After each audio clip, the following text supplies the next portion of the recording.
28th, and we are very honored to again bring our weekly meeting to all of you.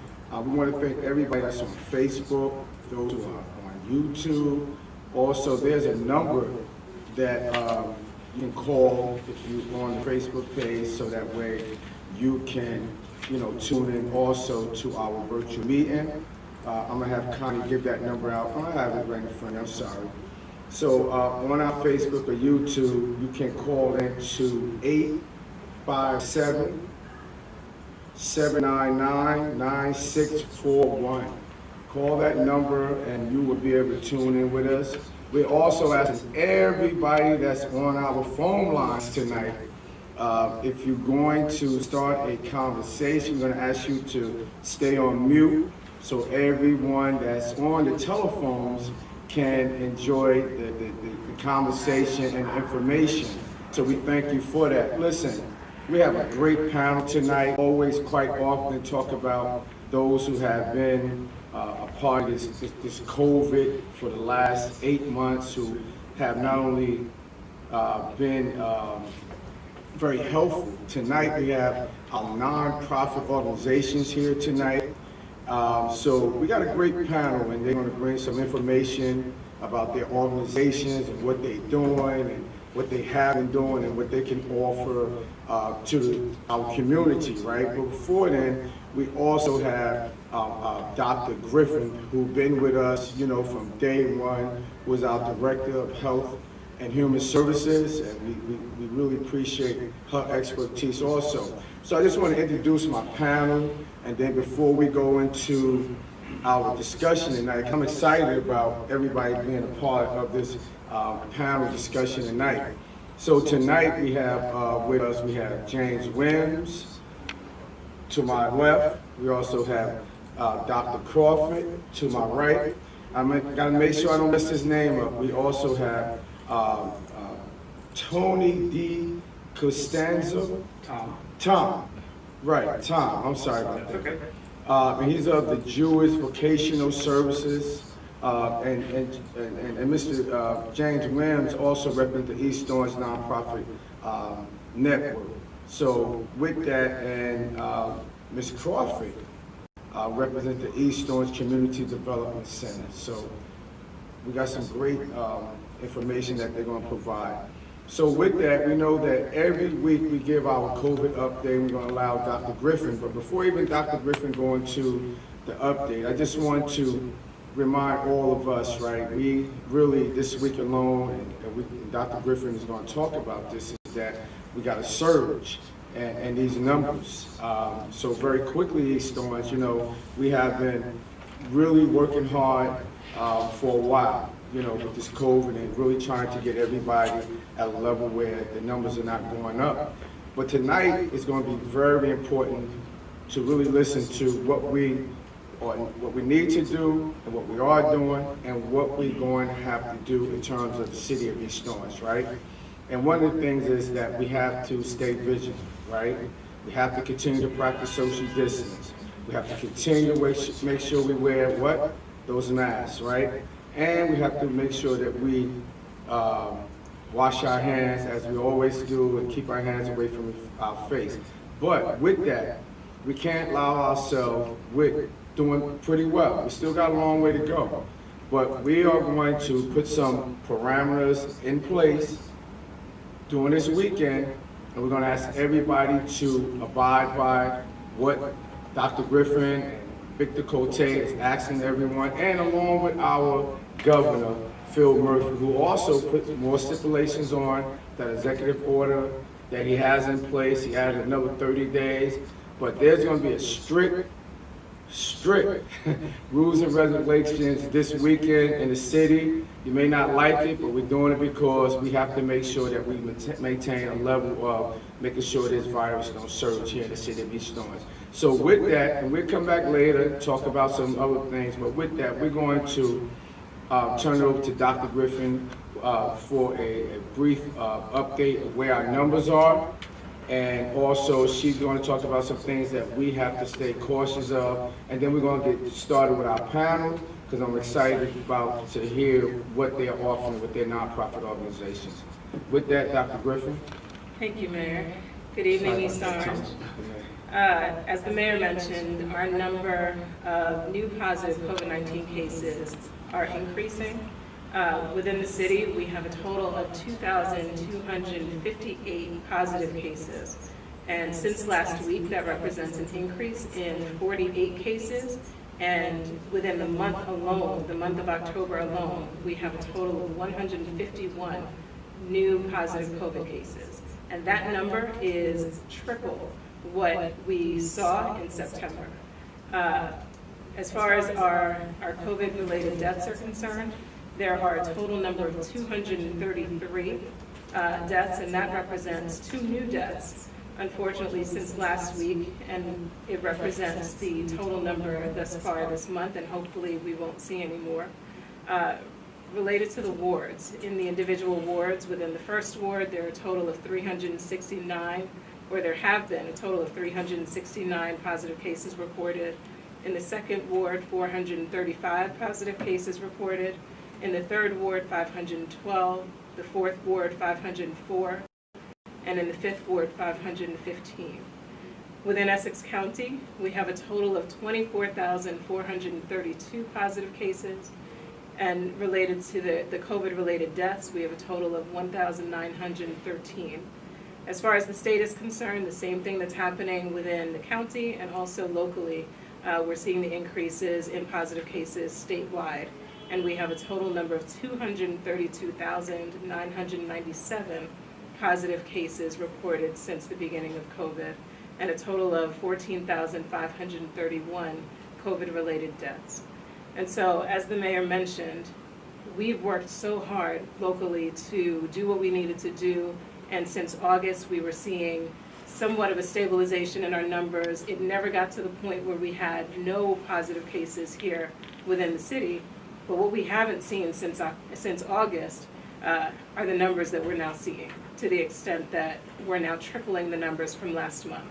And so from week to week, we keep reporting the numbers, and we'll continue to monitor it, doing everything that we can. But this is exactly why we have a lot of individuals talking about the second wave or the additional spikes, because our numbers are increasing drastically. And we really need to curtail that, we need to curb it, and we need your help to do that. As we said, and we've said, from week to week, it's really important for you to wear your face coverings, wear your masks. We pass individuals all the time and see a lot of individuals still within the community not wearing masks at all or not wearing them properly, and so it's important to do that. It's important to still wash your hands frequently. It's important to still maintain that proper social distance. But most importantly, we're seeing the increase in the number of positive cases among younger individuals. So those house parties, the private gatherings that are happening more frequently as it gets cooler, we really need to stop. And also, when we look at the parks, we're looking at different basketball games and activities in the parks, and people are forgetting that COVID and the pandemic is still here.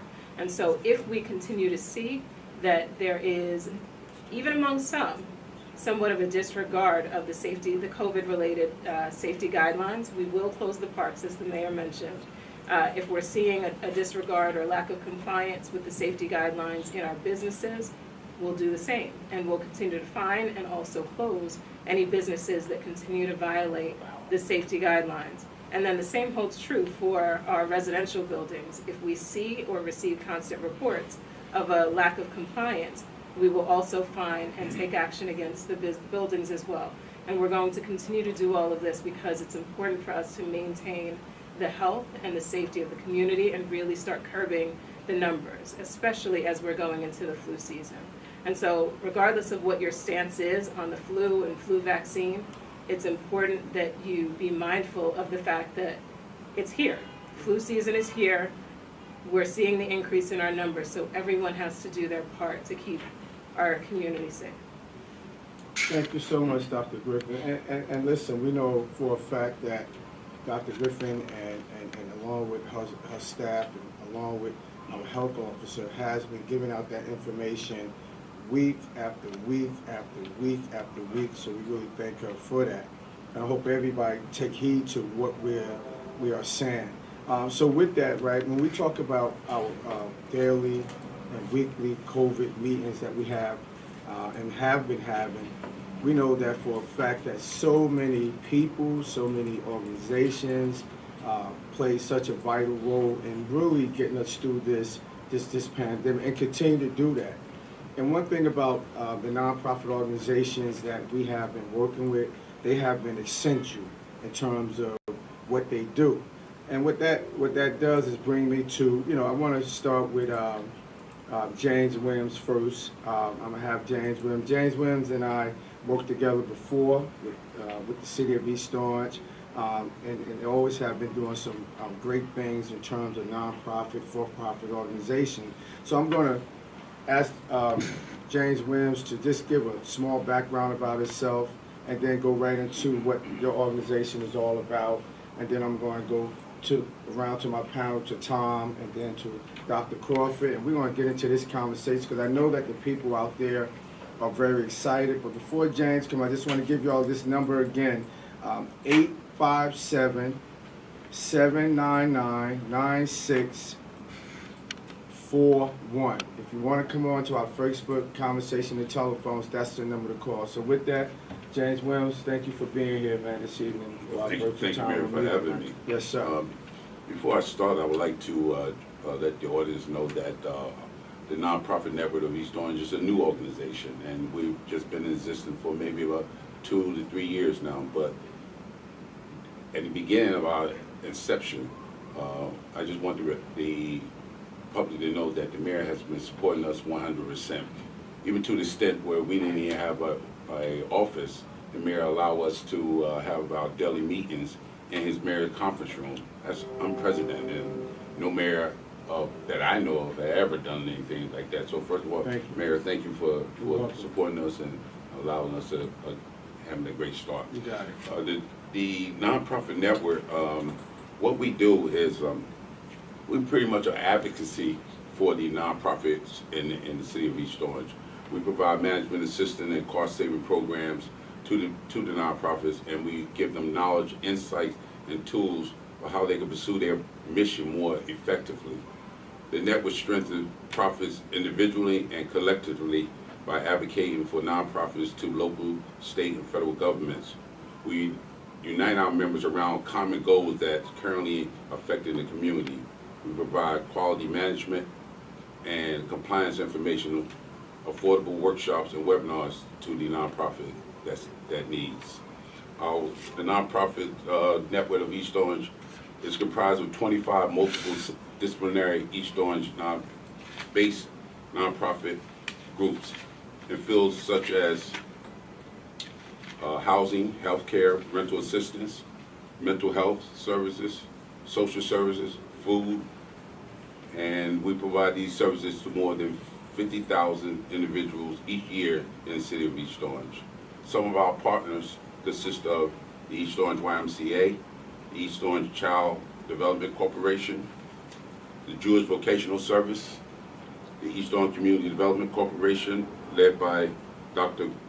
Conchita Crawford, the Isaiah House, directed by Ms. Zamia Bivin Gibson, the Sierra House, directed by Ms. Keely Freeman, the Tribeca House, directed by Kyle Hall, Joy's Angels, directed by directed by Mark Smith, Essex County LGBT Rain Foundation, directed by Ms. Elaine Helms, the Gypsy House, directed by Mr. Ronald Brandt, Muslim Outreach for Anti-Violence, directed by Imam Daoud Haq,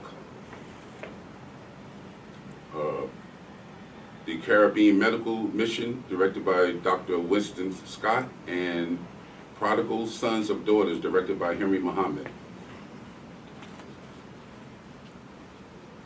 So that gives you a insight of who we are and what we do. I'll entertain any other questions. Thank you. And listen, y'all, that's what makes what all of you do really so important, how all the nonprofit organizations are working together, because in a city such as East Orange, I mean, we have built such a great relationship with everybody because when we don't have the resources, all of you have been really a pillar to us in terms of pushing our residents to our nonprofit organization, so we thank you for that. So right now, we're gonna ask Tom D. Costanzo. You got it. Right, there you go, I got it right, of the Jewish Vocational Service. We're gonna, Tom, thank you for being here, first of all. Thank you for having me. And thank your organization for what y'all do also. Just give folks a little background about yourself and some of the things that your organization is doing also.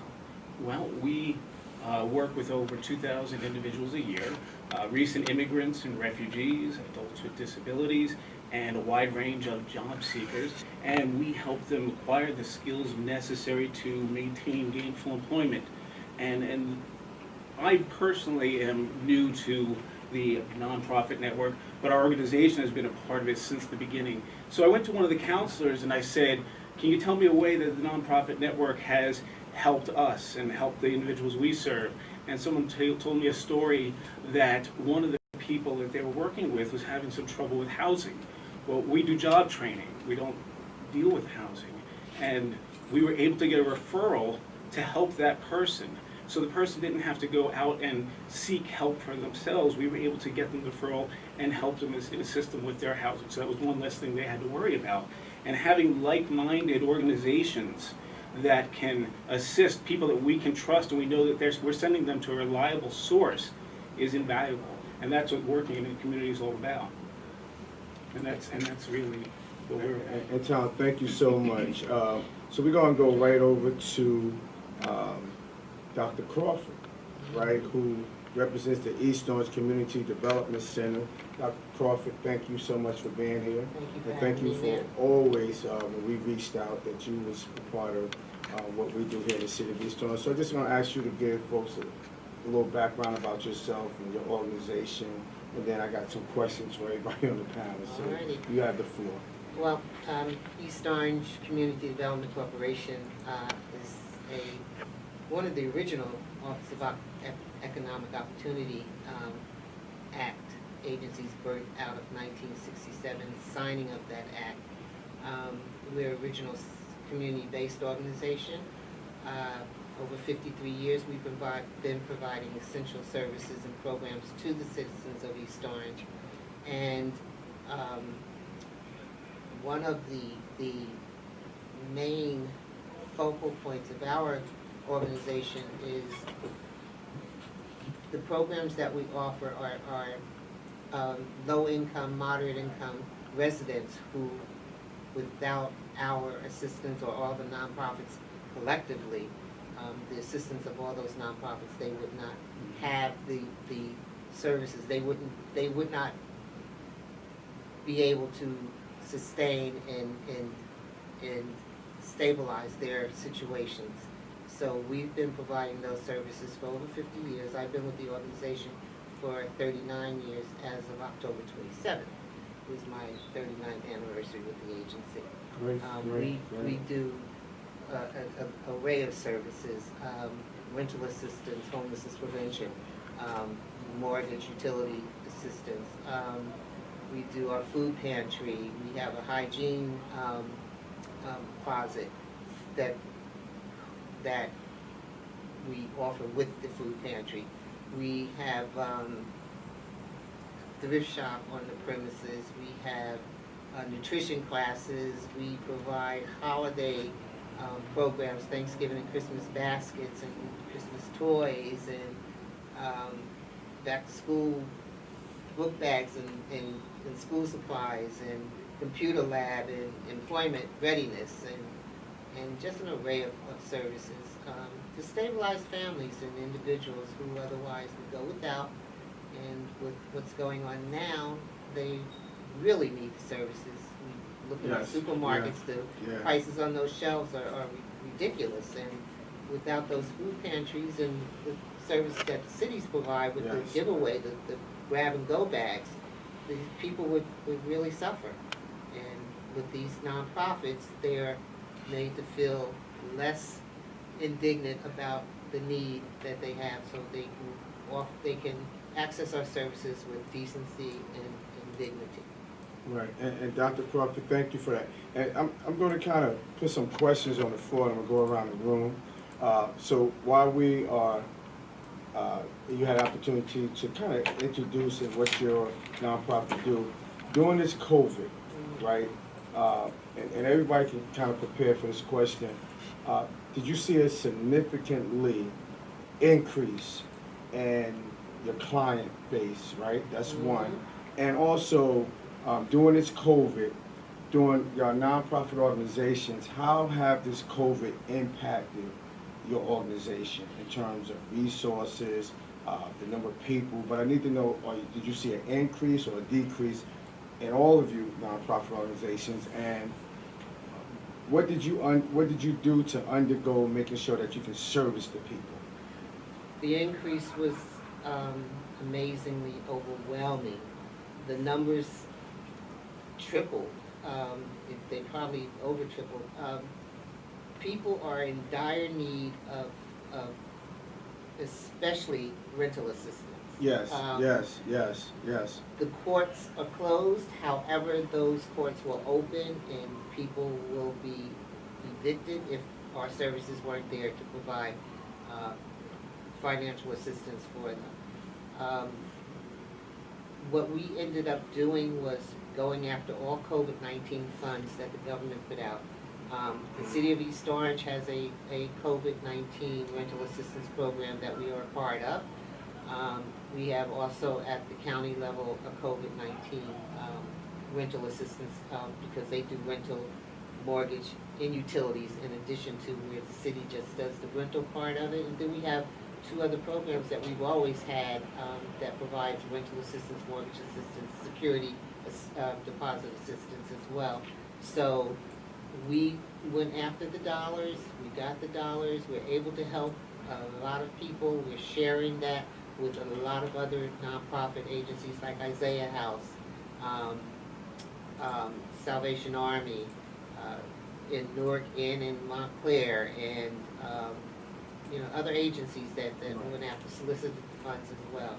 So the increase is real. It's very real, and people are really suffering. We get 150, 200 calls And listen, this a day. this COVID is not going anywhere. No. We all get overwhelmed sometimes, but again, as I said, it's so good that we have the nonprofit. James, give us a really, same question, the impact, the number of people that you're servicing, and also give us a kind of like a geographical number. Is it individual families? Is it individuals? Is it age group from 18 to 34? And how have this COVID impacted your nonprofit organization? Okay, well, I just want to make it clear that our organization serves as an umbrella Okay. for the nonprofit Right. organizations. Yeah. And with that in mind, we know that the residents goes to the nonprofit groups. But what the residents don't know is that the nonprofit groups come to us for help. So the nonprofit groups serves the residents. The nonprofit network of East Orange serves the nonprofit groups. So with that in mind, one of the problems we have encountered with the COVID-19 is basically with meeting each other.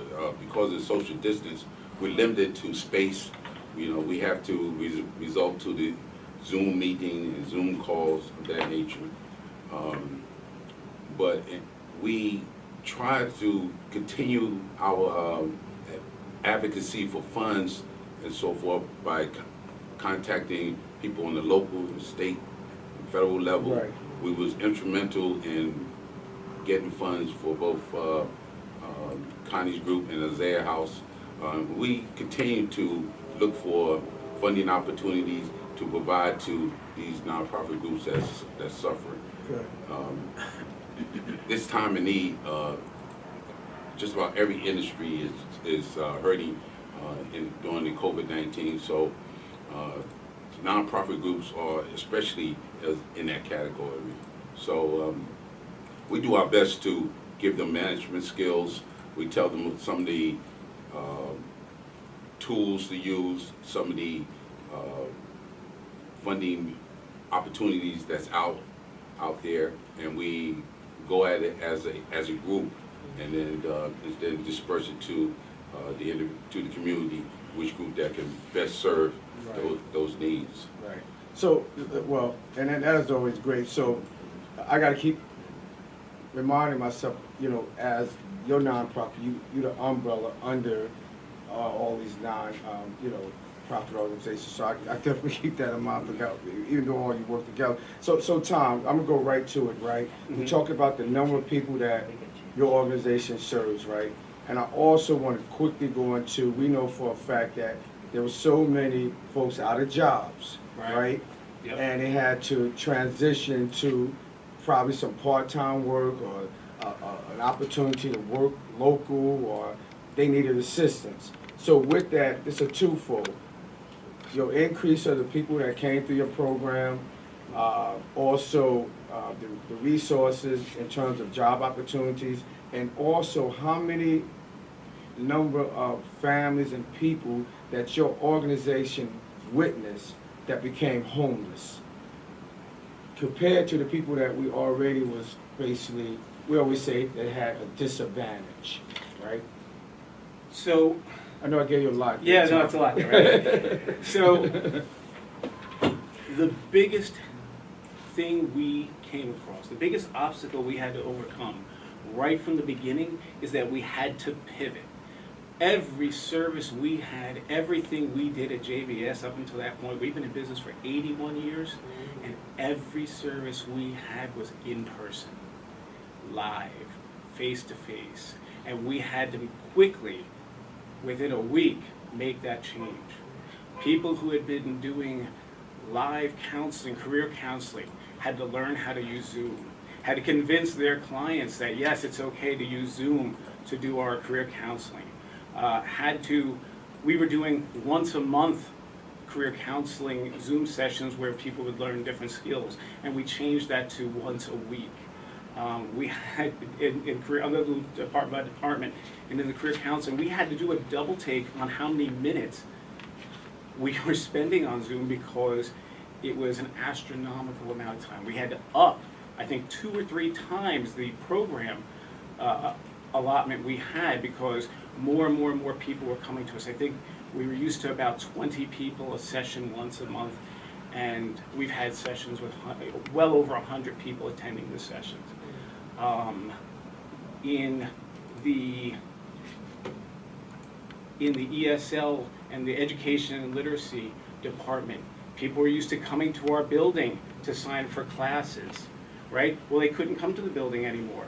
So our teachers, who had been teaching for some of them over 20 years, live in person, had to learn and adapt how to teach in a Google Classroom setting, how to reach out to their students and teach them how to sign in, how to learn in a completely different setting than they've ever learned before.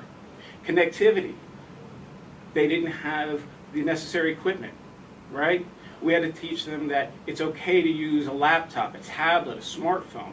And we're still having to overcome that because people are still trying to reach out to us, and we have to get the flyers out there. We're asking people to please put up flyers anywhere you can because people are not aware yet that they can use our services. It's a free service. There's no charge for the service, but they don't realize yet that they can use our service. And so our numbers are still a little down in that area, but we're still making adaptations. Right? So Tom, with that, absolutely. and like I said, I'm going to be jumping No, in. no, please. Give the folks out there a telephone number that they can call. Absolutely. To you know, for your services, and also give them an email very quickly. So I'm going to give you the telephone number for ESL, Adult Basic Education, which is for people who want to get their high school equivalency or upgrade their math and reading skills for their jobs. And that phone number is 862-704-2252.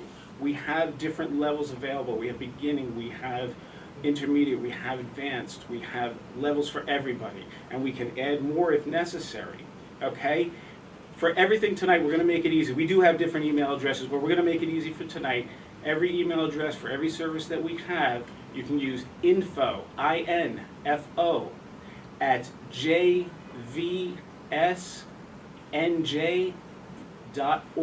O-R-G. So that's JVS, as in Jewish Vocational Service, NJ.org. .org, and you can use that for any service that we talk about tonight. So Tom, before I bounce over Mhm. to Dr. Crawford, homelessness became very prevalent during this COVID and before this COVID, right? What does JVS have in place for homeless people? What kind of services are you providing for people that come and say, hey, I have nowhere to live? And a nonprofit network to turn to. Okay, all right, there you go. Alright. And we'll give James an and that's opportunity to talk exactly about it in a what we do, minute. yeah. So, Dr. Crawford, I know James will talk about it under the nonprofit organization, right? In your organization, do you feel that when folks come in and say, you know, I have nowhere to go, I need to be placed, what are y'all doing to connect that information? Because I know that y'all oversee a lot of that stuff too with Isaiah House and right. And Isaiah House is one of them. Right. Shelters for hearing and storage. There aren't too many shelters that are available and are open, but we do have resources. We network with one another Right. so that we can connect anyone that's in need of shelter placement, of housing, of, Right. of being out from the elements and someplace safe. It's ironic that you asked that because the health department, I had a call from Mr. Ferguson, who had a 62-year-old sleeping in her car in the lot behind ShopRite. Wow. And we needed to get her out of that car into a shelter. We've been working with her for the past 3 days, and hopefully by the end of this week we will have her situated and settled, and hopefully going into her own apartment as well.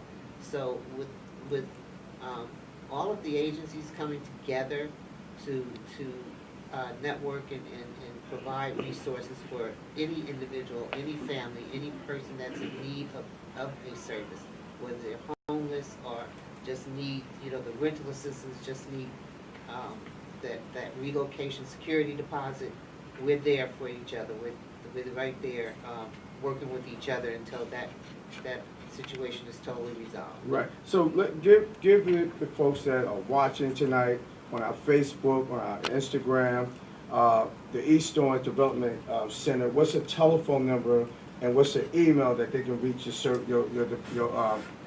agency? Okay. For you Facebookers, like us on Facebook. Like us on Facebook. Our email address is East Orange, C as in Charles, D as in David, C as in Charles, East Orange CDC @AOL.com. Very simple. And our phone number, 973-266-5315. You can get us at any time, within the hours of 9 and 4:30, you can get us. So you'll have an emergency number? Is there an emergency number people can call? They're not anymore. Not yet. anymore, We haven't okay. set it up yet because Right. we're All right. emergency. all day. So my question also, under the nonprofit network, is each agency, I know that we're doing everything by Zoom, virtual, like we're doing tonight. People cannot come to City Hall, but we're still functioning 24/7.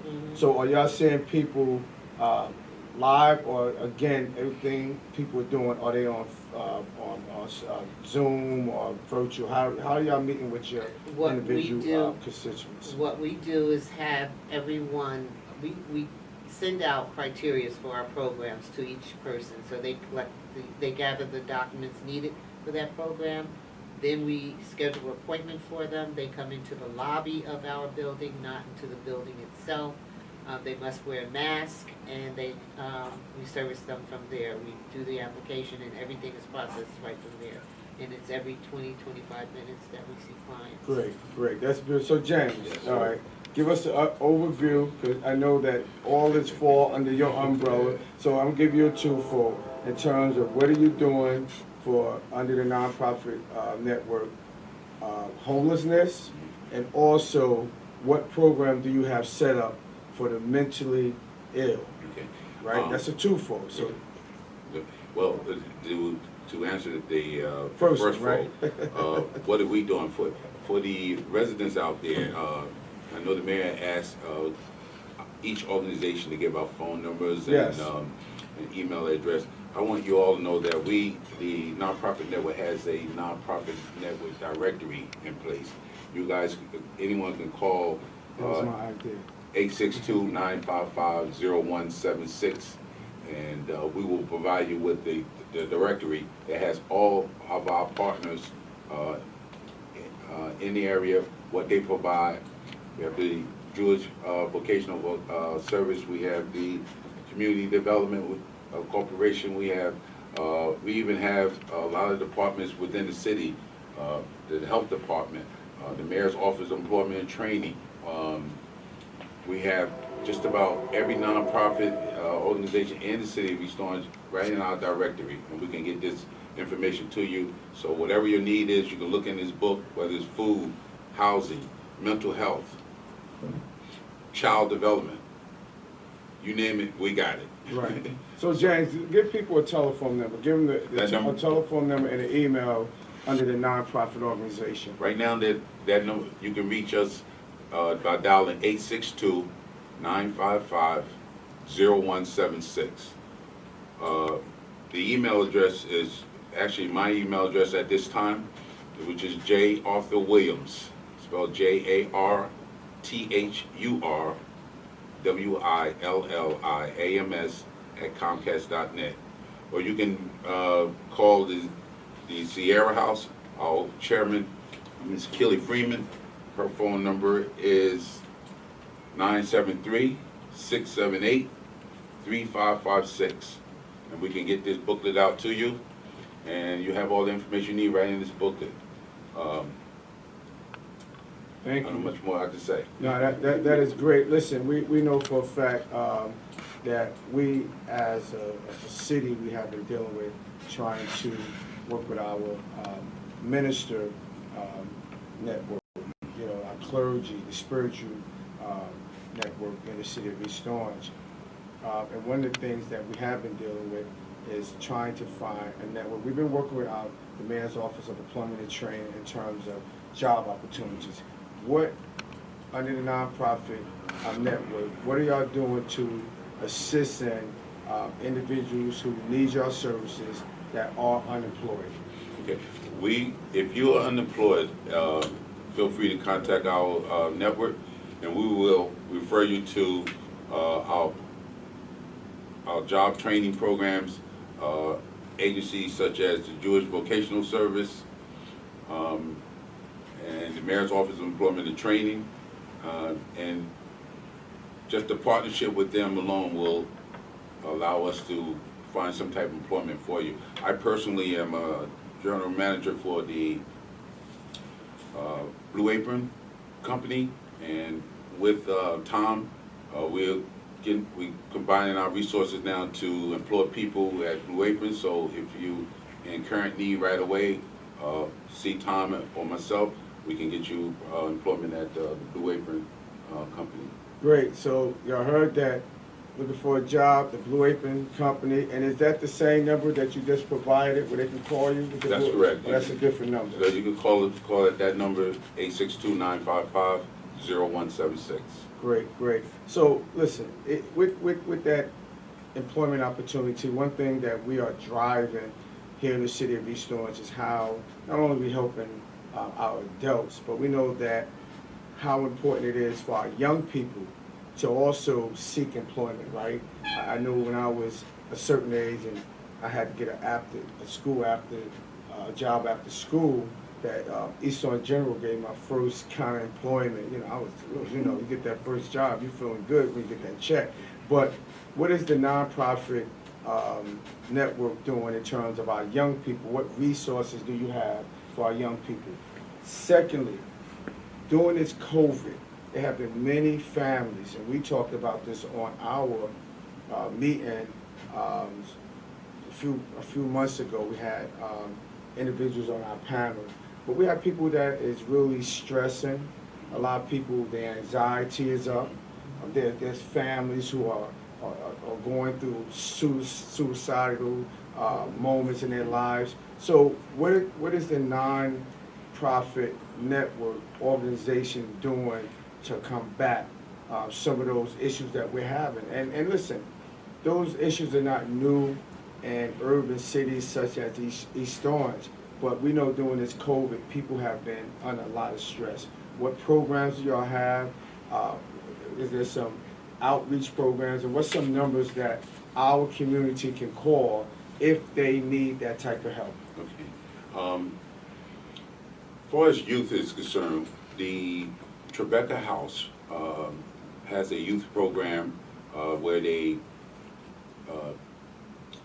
look for employment for youth, as well as give them community development, empower the youth to be responsible within the community. All that information is in this booklet. In terms of health problems, we try to refer all our health problems to Dr. Griffith Agency Department, as well as we have another agency, one of our partners called the Caribbean Medical Missions. And then we have the Prodigal Sons of Daughters, directed by Henry Muhammad. Those agencies provide mental services to the youth who have some stress conditions due to the COVID-19. So, like I said, basically it's all in this pamphlet. Right. So those out there that's on our Facebook page, on our Instagram, make sure that you call that number to the East Orange Non-Profit Network so you can get that directory, or please call my office at 973-266-5151. You can ask for Justin Brown or Aja Baldwin, and we'll make sure that you get that directory. That directory is so important because I remember when the nonprofit organizations, when I first walked into office, and I said, listen, my mayor's conference room is open for anybody that wants to do things and help the community. And I remember the day it said, how do we start a information guideline, right? And we all talked about that directory, and here it is now. We have that directory, so please get that directory. Let me ask this also. We talked about our young people, and listen, East Orange have been on the forefront in terms of food distribution, right? And I know some of the resources that we have on Wednesdays, the mayor and Bert Linnaeus and Vernon Pullins, we do something over there at 120 Rhode Island Avenue. Rita Butts, under the leadership of Dr. Griffin, she does a food distribution over on Halstead Street. And we also have our emergency management, Dave Williams, doing something on North Clinton and Springdale. What are some of the resources that the nonprofit network have, where if there was families on here that need food, where do they go? And that question is for everybody on the panel. I just need to have some numbers, who they should call, what days that your food pantries and the days that you have your food distribution. Can y'all give that information out? I'll start with you, Doctor. Tuesdays, Wednesdays, and Fridays between 10 and 2, you can come to East Orange Community Development Corp., 37 Evergreen Place.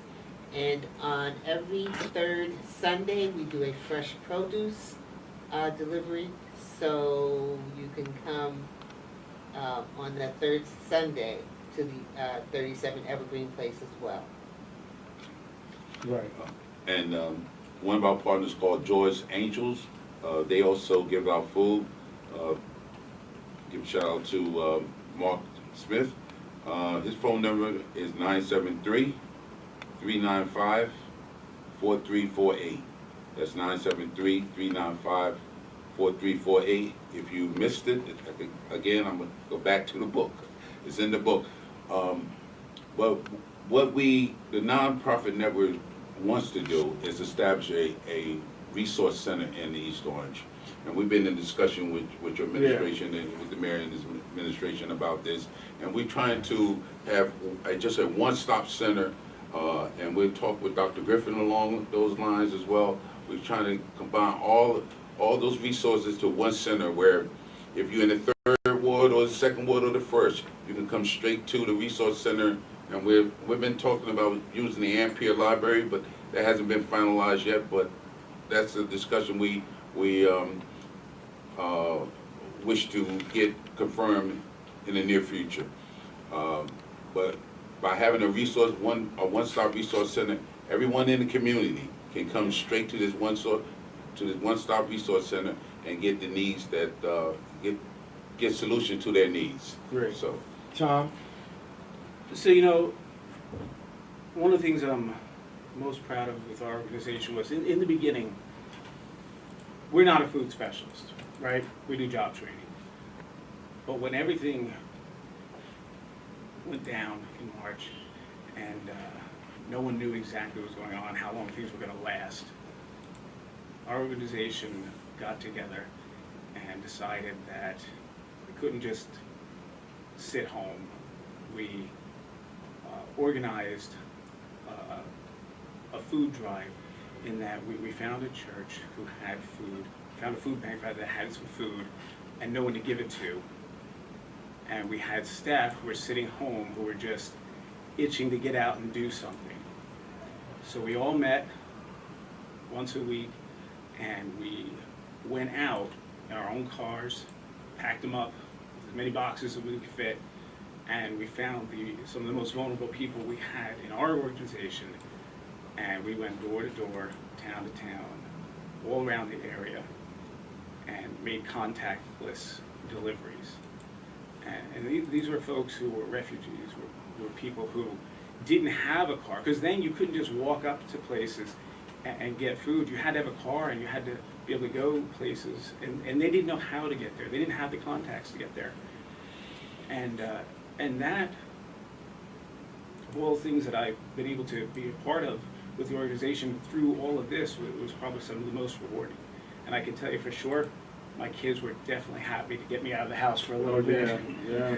because I was driving them crazy too. But in all seriousness, to see their faces when we pulled up was very, very rewarding. And knowing that you were really making a difference. Making the difference is why we're all here, Yes. right? Yes. And yeah, that really made the difference. And people who, their lives were coming in to JVS every day, and that was just taken away from them. And it gave them just that little bit of contact, that little bit of support from the people that they were used to seeing, made all the difference in the beginning when they were scared too. Right. Wow, that is awesome, you know, and listen, I think we all somehow on March the 16th had to adjust our entire lives, right? Yeah. With something that we wasn't prepared for. And I guess one thing it has really taught all of us, you know, I speak as a team, is that we had to roll up our sleeves and become creative, because when our governor started putting the executive orders in place, when we, Dr. Griffin and her office and Victor had to put some guidelines on all of us, and we had to do that collectively around the city. You know, we went from really being able to hug each other, shake hands, and the network that y'all probably have through your clientele, or the people that walked into there, where you had to start calling them on the telephone, as we kind of said earlier about the Zoom and the virtual. It changed our lives, because people had to, you know, it was an unforeseen territory that all of us was not ready for. And my point is, this whole 8 months of this COVID and this pandemic really brought many of us together also. And it taught us how to, if we wasn't networking, if we wasn't communicating with each other, we had to communicate. We had to talk to each other. We had to look at each other's resources and who was doing this and who was doing that from every sector. But we done that, right? And with that, I guess I can go into the segue with all the things that all of you are doing. Is there any other programs that y'all are offering? I know we talked about the food drive. We talked about job opportunities. We talked about how we're dealing with the mental illness and folks who are, we say, disadvantaged, folks who really going to be looking. We talk about rental assistance, right? In a minute, we got to start preparing for those homeowners, which I know down from the state, the city, we have a program in place who are struggling with their mortgages, right? People are struggling with money all the time now, right? But through the nonprofit organizations, are there any other resources that's out there that y'all came into recently that y'all can share with the constituency of people that's on our Facebook Tonight Live? Is there any other programs that you could recommend? Yeah. All right. Well, the nonprofit network of East Orange has been in collaboration with PSE&G. Okay, that's another thing. We reach out to them, and PSE&G is looking to provide some assistance for people who can't pay their energy bills. So that will be upcoming in the near future. And like I say, you can reach us from their phone number I given. Yeah, give that number out, Jay. Every number you have, give it out, man. The same number is 862-955-0176. You call that number and we will be able to provide you with some information in regard to getting assistance in your energy bills. Think of any offhand, any other things offhand. You know, this is critical times, and like I said, every industry that you can think of is suffering in some shape, form, or fashion.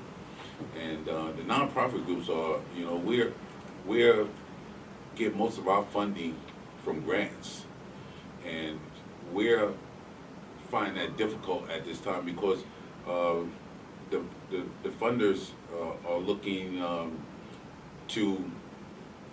They actually want to see things happening, and because of the COVID thing, we're limited to getting out to the people and reaching people. So a lot of funding opportunities is kind of drawing up. So it's a strong need now for funders to be flexible in it and allow us to submit reports late because we can't get information as quickly as we normally can. So we need that type of assistance from our funders as well. Right. And I just want to say as well that the city of East Orange has been one of our major funders in during this COVID times. And I want to thank the mayor and your staff for that as well. No, we appreciate it. You know, I quite often, you know, when folks get the mayor, his acolytes, always say we got a strong team, and we got a team that clearly understands that we have a goal, right? And our goal is to service this community and be, you know, public service. That's what we are. We serve the public. So I thank you for that. So are there, Tom, do you I have? do have one yeah, more. come on, You know Tom. what? Yeah. And I'd be remiss if I didn't bring this one up. We're very proud to say we had our funding just recently renewed for our citizenship classes. Great. And that's fantastic. Well, Tom, talk And about let me that. yeah. Talk about that. That Yeah, that's citizenship something classes. that, so people who are looking to take the test for the citizenship classes, you can get some more information. I'm going to repeat the email address in case Yes. someone No, go ahead, is Tom. interested in that as well. Yeah. Again, the email address that you can get some more information is info@jvsnj.org. And I'll give you that phone number again. It's 862-704-2252.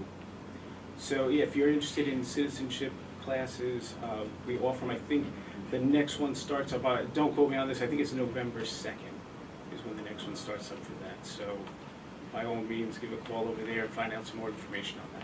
That's great, Tom. Tom, is that on Zoom? That's going to be on Zoom or virtual? It is. Great, All, great. Yeah, the ESL, the Adult Basic Education, and the U.S. Citizenship classes are all on Zoom. The career counseling is on Zoom. Everything right now is on Zoom. We are starting to bring in, on a very limited basis, the adults with various disabilities into the custom production services. Oh, great, great. That's a very, very limited basis right now, but we're just starting to bring that back in live. That's beautiful. Yeah, That's beautiful. but the counseling for that program is continuing virtually for now. Wow. Thank you for that information. So with the nonprofit network, what agencies outside of East Orange is that the organization is dealing with? that can be beneficial to our residents right here in the city of East Orange, under your network. Can you give us some names and also provide some telephone? I'm kind of big on telephone numbers because I think when people have the resources, the telephone numbers, and you know, all of us right now are in the house, and we're on that internet big right now. You know, if you didn't learn the internet, you know it now. So give me some of the telephone numbers and some of the emails, internet, so websites that people can call. Well, I tell you, Mayor, I don't have some of the numbers on Okay, my hand. all right. But I will be able to tell you some of the agencies that we've been working with. Great, And great. And that's the United Way. We've been working with the Center for Nonprofits in New Jersey, the Council of New Jersey Grant Makers. We've been in contact with the New Jersey Devils Corporation, the New York Giants Corporation. All these are major fundings opportunities for the nonprofit groups in the city of East Orange. So if the city, the nonprofit agencies receive funding, and these fundings are all available for residents of East Orange. Great, well, that is beautiful. Dr. Crawford, is there anything that you want to share with us over there? I know you're doing a lot, so, and then we're going to kind of ask you guys to give us a closing, some closing remarks. And this, look, I tell you, what makes what we do in terms of our weekly meetings and bringing folks on to our on the panel, it gives so much information for the people who don't have it. And even if we sometimes give the information over and over, you know, sometimes on the Facebook, people always ask, man, why you ask the same daggone number? I say, because you may have gotten the number and somebody else may not have the number, right? So I ask people to repeat it because sometimes people can't catch the first time we say the number, right? Yeah. So that's why I constantly say, please get that number out, because it's so important for people to have the contact number so they can call, because they can't get out the house right now. So Dr. Crawford, is there anything extra that you want to provide, working with under the nonprofit network, that we should know about, or we can share with our constituents? I am happy to be a part of the nonprofit of East Orange Network. Dynamite group of people working towards the one goal, and that's to stabilize our families and individuals in the city of East Orange, where they can, you know, grow from this. And I'm happy about that. The greatest thing that happened to me is not with the nonprofit, is with Dr. Griffin when we spoke this morning and we developed a partnership. Yeah. We're going to be Yeah. out here helping our mental health Thank you. constituents that are in need and somewhat forgotten through this whole matter. You don't hear a lot about it. You hear everything else. I'm hungry, I'm homeless, you know, but those mental health persons that can't advocate for themselves will be there to help them. Well, we thank you for that. I'm very happy about.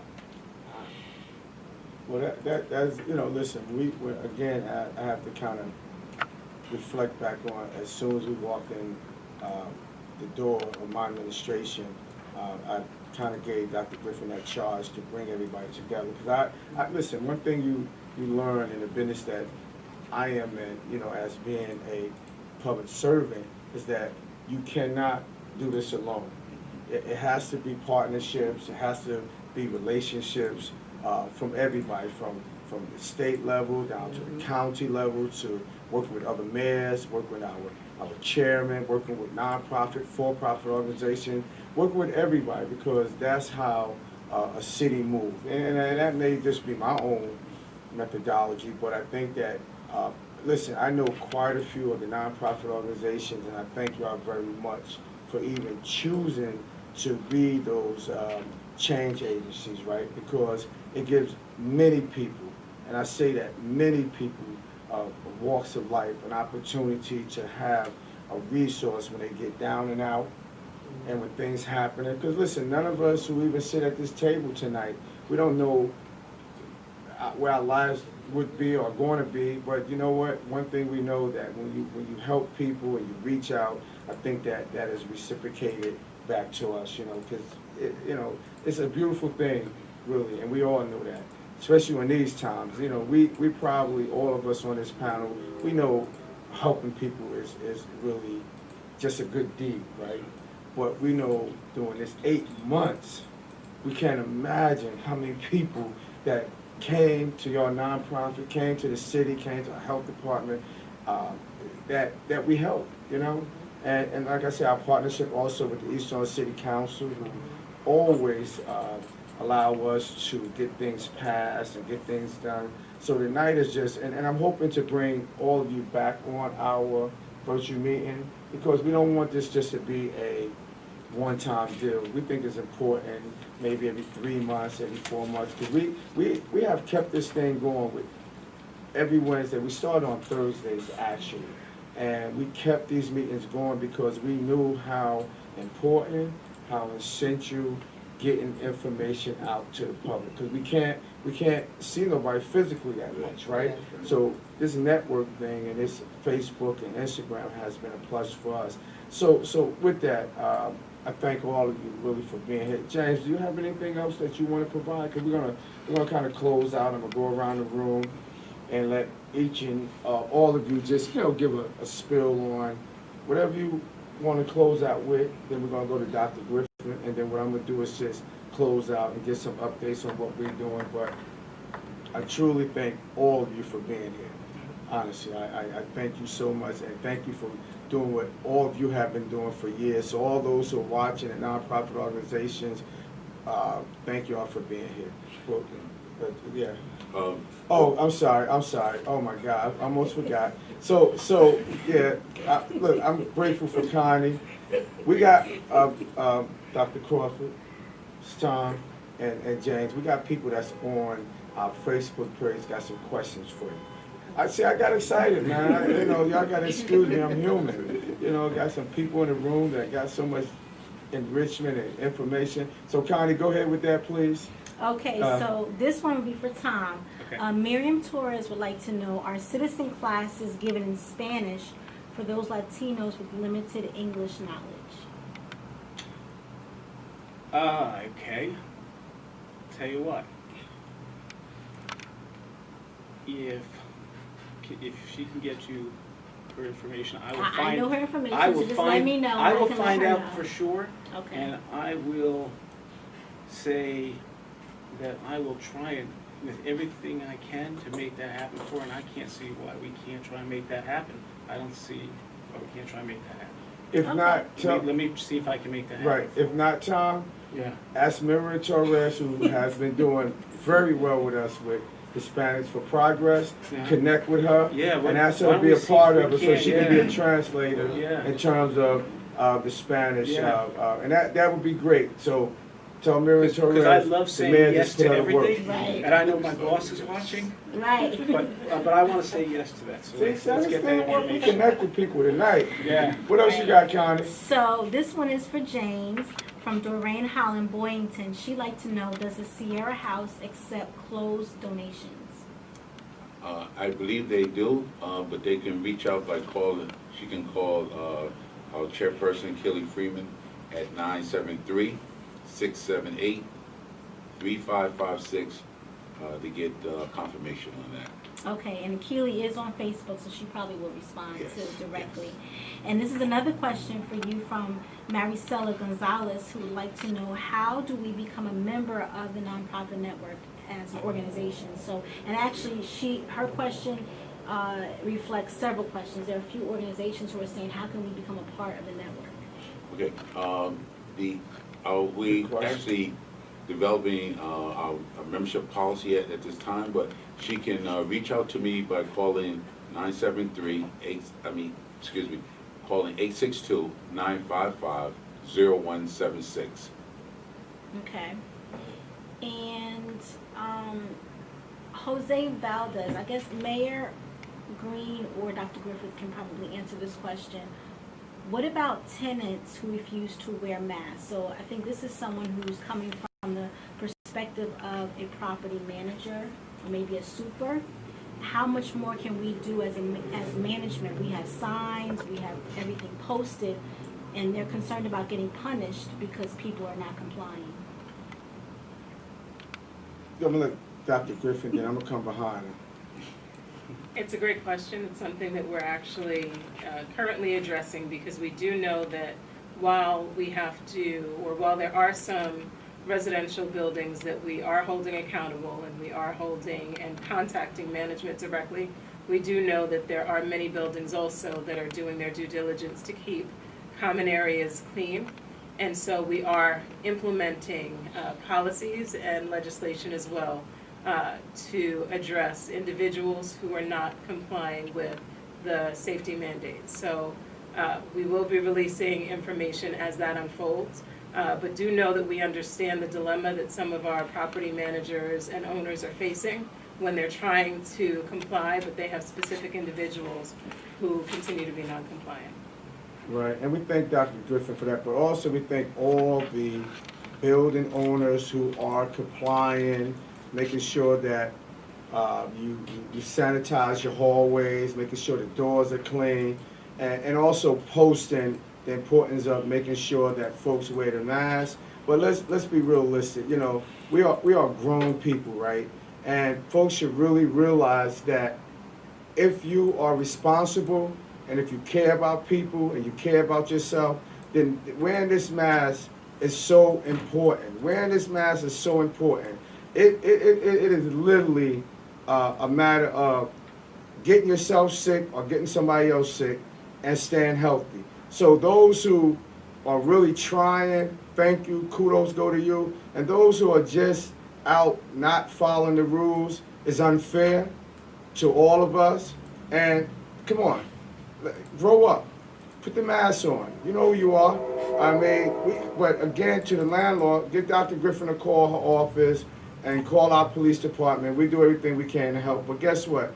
If you're a grown person, you know right from wrong, and if you want to feel that you don't want to wear the mask, do it for us. Do it for your city. Do it for your family. Do it for your kids. And then think about all the people, all the individuals who have not only passed from this, that still are hospitalized, and those who are on quarantine. Think about that, because it could be you. So again, hopefully, whoever that person is or those people are, that you get the message. Connie? Okay. Inez Kim Murray Wright wants to know, with the update of growing numbers, what are you placing in force for the Halloween holiday weekend? Yeah, so, well, I like Dr. Griffin kind of chiming on that, but we're doing everything we can to, you know, right now, trick-or-treating, I'm being honest with you, I'm not for it, but if people want to open their doors, I can't tell folks not to open your door, but if you're going to open your door, Dr. Griffin could give you some guidelines. I'm not for that, but what we are doing to at least have the spirit of not ruining everybody's day, that we got a drive-in movie, safe, social distance, free for the community. You in your own car, you with your families, and on your way out, we have a safe package for those who want the package. So, no, I'm not condoning trick-or-treating this year. You're seeing the surge. You're seeing our governor starting to shut things down. You're seeing what's going on. So I'm going to let Dr. Griffin tell you why we should not, you know, and be cautious of it. All right? We don't want to spoil for everybody, because I know people want to move around, but it's not safe right now. We're having a surge in these numbers. Absolutely. I would echo the mayor's sentiments. In terms of traditional Halloween activities, they shouldn't occur. And that's just us being frank. If you're used to going door to door, trick-or-treating, that shouldn't happen. It's the controlled settings like the trunk or treats that we have more control over, and we're managing the social distancing and also developing systems where it's more of a grab and go type of scenario, as opposed to, you know, traditional Halloween and trick-or-treating where you may have a bowl of candy and everyone's digging into the bowl. And that's something that will contribute to our local transmission. And we don't want that to happen. So we would strongly advise you against going door to door and engaging in trick-or-treating. if you happen to do it, to the mayor's point, we can't force you not to do it, but if you happen to do it, if you happen to open your door, it's important to still wear masks even over the costumes and any facial masks that you're wearing. It's important also, if you're now giving out candy, not to just have a bowl of candy that everyone's digging in themselves, but instead have a system where there's only one person basically either handing out packaged candy or the candy themselves to the children, so that we're not contributing to the rates of local transmission. But again, we strongly advise against it, and we definitely advise you not to gather in anyone's home to have a Halloween party. Now, you heard that from the doctor now. Follow doctor's orders, all right?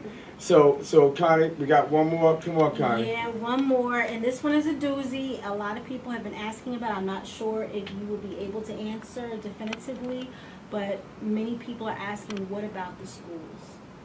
Yeah, so I'm gonna let Dr. Griffin answer that. I know that we were on a Zoom just yesterday with our superintendent and talking about how to reopen. And there's still some ongoing concerns. There is some ongoing conversations.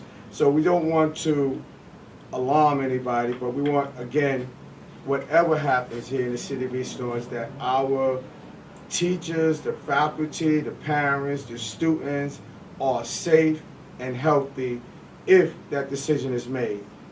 And as I said, if that decision is made. But I'm gonna let Dr. Griffin just give an overview without, yeah.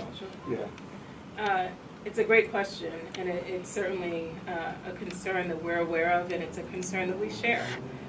We know that the numbers are increasing, and we appreciate Superintendent Hassan as well as his team for their flexibility, and we appreciate the flexibility of the parents and the staff as well, because our goal is to make sure that every decision that's made in the city is informed by data and is informed by the numbers. And so the mere fact that we are starting to see our number of cases increasing, even though there may have been plans prior to the recent spikes, it doesn't mean that those plans are going to continue uninterrupted.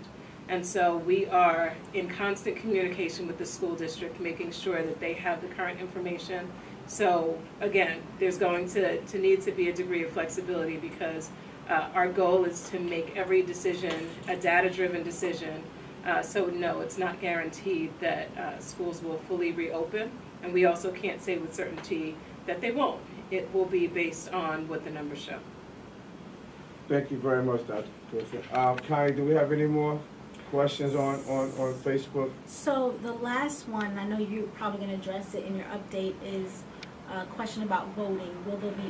Will there be early in-person voting in East Orange? Listen, on the voting, first of all, we thank everybody who went out there and turned in those ballots. It's still not too late, but I just want to remind everyone that just stay mindful of this, right? You still have time. Right here in the city of East Orange, we have a drop box. Fill out those ballots, get them in those drop boxes. The county comes out twice a day, retrieve those ballots, and get them down to the county. You got time, so yes, if you want to call it early vote, that's early. Get those ballots in, but the day of the election, those who want to go inside and cast their vote, but you have to remember, it's two ways that we're doing it on election day, right? And those two ways are this. When you're walking to the voting poll, you're going to be doing what they call a provisional. It's provisional. Most people think you're going to walk in, you're going to go to the machine. That's not how it's going to work. You're going to be doing a provisional form. Fill out the provisional form, give it to the person there, or visual, right? So for the hearing impaired, for those physically challenged, those are two things you're going to do on election day. But if you can, and you have that ballot, get that ballot here in the city of East Orange at 44 City Hall Plaza in front. Drop those ballots in that box. We encourage you to get that done. But if you want to go to the polls on election day, the polls open up at 6 p.m. And here in the city of East, AM, 6 a.m. And the polls close at 8 p.m., all right? I'm going to say that again, 6 a.m. to 8 p.m. Thank you, Connie. We have any more questions, Dr.? Well, yeah. That's it. That was it. All right. Thank you so much. Those who are on our Facebook page and have questions or concerns, please call us. My office at 973-266-5151. Again, constituent services. Whatever you didn't get answered tonight, we'll do our best to make sure we get your concern or your issue answered. I'm going to close out right now. We're going to go around to our panel. If you like, just give a 1-minute closeout. Again, I thank each and every one of you for joining us tonight. We appreciate all of you. And I want y'all to know you're always welcome back, James, with the Nonprofit Network team, right? So I'm going to start with James. We're going to start with Tom. After that, Tom. Then we're going to go with Dr. Crawford. Then we're going with Dr. We got a lot of doctors on this side, right? And then we're going to go with Dr. Griffin. Then I'm going to close out very quickly. Mine's going to be very quick. We'd like to, the Nonprofit Network of East Orange would like to thank you, Mayor, for inviting us. And to the residents of East Orange, feel free to call that number to get the East Orange Nonprofit Directory, and that will help you with all your needs that you may have. Thank you. So, as difficult as 2020 was for everybody, one thing that it did force us to do is innovate. And what you're going to see from JVS next year in 2021 is exactly that. And we're going to be piloting some programs under the Center for Economic Opportunity title. And we're not ready to announce all those programs quite just yet, but you're going to see some programs out there that are going to be offering some career opportunities, and we're very excited about that. So I'm looking forward to coming back Great. and talking with the mayor. You got some it. of these programs. Yep. Right? Yeah. Yes. Fantastic. And we're looking forward to doing that in 2021. Thank you so much. Thank you for having me tonight. Thank you. No, thank you for being here. Dr. Crawford. And I echo James's sentiments about Mayor Green inviting us to this virtual town meeting. I've enjoyed talking to the panel as well as everyone out there. Anyone needing any services that we offer, and if we don't offer, we'll find a nonprofit that does. Give us a call, 973-266-5315. Our email is eastorangecdc@aol.com, and we'll welcome you and help you in any way we can. Thank you. Dr. Griffin? We've said many times that partnerships are so important, and we appreciate the partnership associated with the nonprofit network, certainly, because during COVID, we've definitely relied on that. I think everyone has relied on partnerships. The community, and also the city, we're all partners as well. And so we do need and continue to need your support and your assistance as we fight COVID. Again, we don't know what the next few months hold. We know, though, that we all will have to continue to be creative with how we approach the holidays and how we ensure that we're still able to celebrate or enjoy the holidays while being safe. And we're committed to doing everything that we can to ensure your safety, working with the school district and any other entity to ensure that we do so. Thank you so much, Dr. Griffin. And with that, we're going to close out. This conversation was great tonight. I just want to give a few updates. Again, just a reminder for all those who are watching, don't forget to go out to vote on November the 3rd. It's important. Also, the polls open again at 6 a.m. and close at 8 p.m. So please go out and vote. Also, again, we talked about this weekend. On Saturday, we had to change our drive-in movie from Friday to Saturday because of the weather. So again, we encourage everybody to come out to our Spookatron drive-in movie event. It's going to be safe and social distance because you're in your cars. Please come out. The movies start at 7 p.m.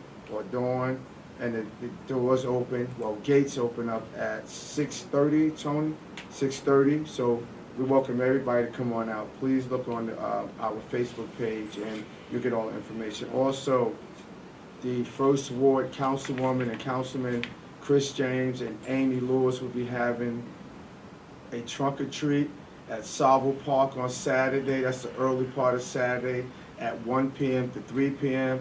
You must wear your face mask.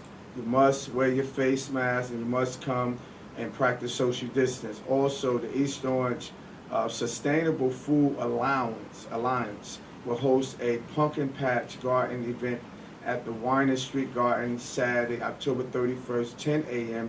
to 3 p.m. We got a lot going on, but again, East Orange, all of these events are going to be monitored by our health department, and you must wear your mask, and you must practice social distance.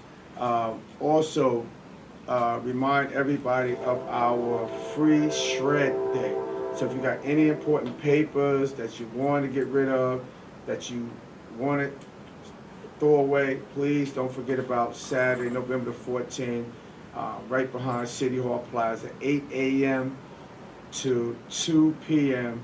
We have our shredding day. So all those important papers, please make sure that you're able to get rid of them. With that, East Orange, we continue to have our food distributions during the week. You can go right on our website. You can go right on the Facebook page. You can also call the office to make sure that the food distributions are still going on. Now, this week, we were scheduled to have a food distribution at 120 Rhode Island Avenue. We didn't have that because of the weather. We're going to come back next week at 5:30, and we'll be giving out boxes of food. So if you want information, 973-266-5151, call my office. So with that, everybody that joined us tonight, we thank all of you. We thank the panel who really gave out so much great information. But again, East Orange, we're asking you to stay vigilant, continue to practice social distance, continue to wear those face masks. I'm constantly going to say that's so important, and continue to stay vigilant, right? Now, we're going into a surge. You're seeing it all over TV. You heard our governor who put another executive order in, making sure that we are compliant. But this weekend alone, starting Friday, Saturday, and Sunday, we're going to be taking a strong initiative right here in the city of East Orange. So I'm letting folks know right now, if you're having a party, if you're having a social gathering, and we come out and you're over the 25% capacity, that is a mandated executive order from our governor, you're going to get fined, a maximum fine you're going to get. So if you're over 25%, when we come in with our enforcement, not only we're shutting you down, you're going to get fined, and also you're not going to be able to open back up, right? So take note of that. The stores, we walk in your store and your employees do not have the mask on, and you're serving food. If you're not sanitizing, we're going to give you a fine, right? That cut, dry, clear. These hair salons, these beauty salons, these barber shops, we're encouraging you, if you're going to conduct business, do it on an appointment basis only. I walk into your shop, or if we walk into your shop and you're not in compliance, we are shutting you down, right? These 24-hour stores who are not complying after a certain time, I am going to put an executive order in the city of East Orange, and the stores are going to close at 8 p.m., period. So only way we're going to do this, what we have been doing for the last 8 months, is that everybody out there have to comply. This is a matter of not only saving ourselves, helping our families, helping our friends, helping our community, because this COVID-19, you're seeing it all over, is starting to surge. And listen, in closing, we have done so well. We understand the significance of staying in the house, not moving around a lot, right? Get what you have to get, go back home. If you got a backyard, go in the backyard. Let's do this, East Orange. Let's do it for all of us. Let's do it for our community. Let's do it for our families. Let's do it for our friends. Let's do it for our kids. And I really appreciate that. Also, I just want to take time out and give our condolences to our former councilwoman, Florence Johnson, who served this community in an excellent way as serving as a public servant on the East Orange City Council for the 4th Ward. So to the entire Florence Johnson family, on behalf of Mayor Ted Green, the East Orange City Council, and the entire 70,000 residents of this community, we thank you so much for your service here in the city of East Orange. So before we close out, I'm just going to ask everybody who knew Florence Johnson, just take 30 seconds for a moment of silence.